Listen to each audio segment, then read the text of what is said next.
I'm going to start reading from the book that Jean just mentioned, Steps Underwater.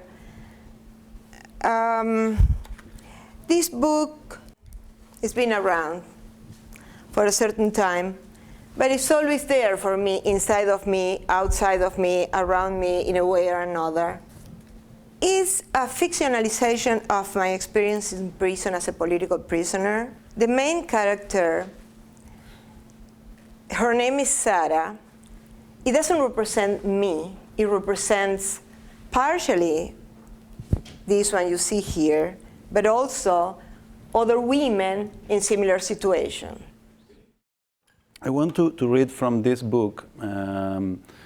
This book is divided in two opposite sides, like a mirror, like Alicia's mirror. I want to read first from a long letter that Laura, the main character, addresses to her daughter, Claudia.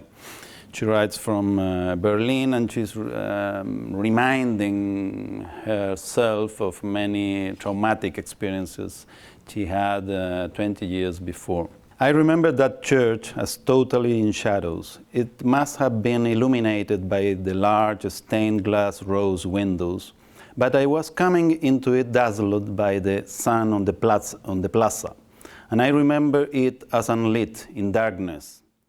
I published 5 novels in the United States.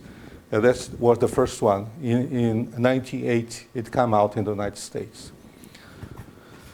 The life and unprecedented adventures of Don Luis Galvez Rodrigues de Aria in the fabulous cities of the Amazon, including a farcical conquest of the territory of Acre, set forth with perfect equilibrium of artistry, ratiocination for the delight of the reader. Beyond the equator, everything is permitted.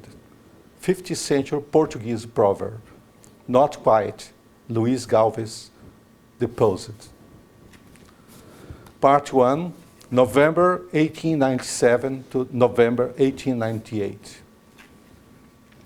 Latifoliated forest primeval.